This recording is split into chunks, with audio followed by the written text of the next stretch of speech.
ಎಲ್ರಿಗೂ ನಮಸ್ಕಾರ. ನಾನು ನಿಮ್ಮ ವಿನಯ್ ಕುಮಾರ್. ಇವತ್ತು CM ಸಾಹೇಬ್ರನ್ನ ಭೇಟಿ ಮಾಡಿದ್ವಿ. ಅದು ಒಂದು ಸೌಜನ್ಯಯುತ ಭೇಟಿಯಾಗಿತ್ತು.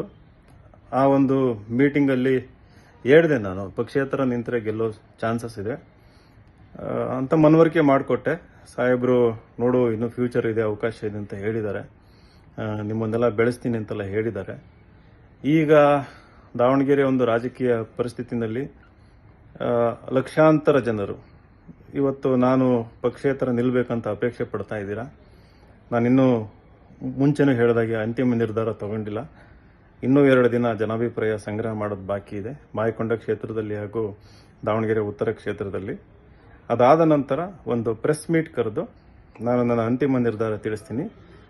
ದಯವಿಟ್ಟು ಯಾವುದೇ ಬಂಡಾಯ ಶಮನ ಆಯಿತು ಅಥವಾ ನನ್ನ ಪಕ್ಷೇತರ ನಿಲ್ಬೇಕನ್ನ ಒಂದು ಬಯಕೆ ಶಮನ ಆಯಿತು ಅಂತ ಅನ್ಕೋಬೇಡಿ.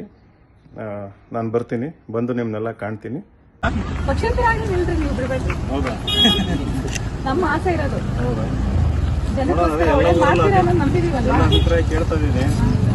ಎಲ್ಲ ಊರಲ್ಲಿ ಹಂಗೆ ಅಂದ್ರೆ ನೀವು ಹಂಗೆ ಹೇಳ್ಬೇಕವ. ನಾನು ಅದನ್ನ ಹೇಳಿದೀವಿ ಅವ್ರಿಗೆ. ನಾವು ಅದೇ ಹೇಳ್ತಾ ಇದೀವಿ. ಮತ್ತೆ ನಾವು ಅದನ್ನ ಹೇಳಿದ್ವಿ. ವಿಶೇಷ ಮಕ್ಕಳೆಲ್ಲ ಹೇಳ್ತಾ ಇದ್ದಾರೆ ನೋಡ್ರಿ, ನೀವು ಆಗಿನ ಹೇಳ್ತಿದ್ದಾರೆ. ವಿನಯ್ ಸರ್ ಬಂದಿದ್ದಾರೆ, ವಿನಯ್ ಸರ್ ಬಂದಿದ್ದಾರೆ.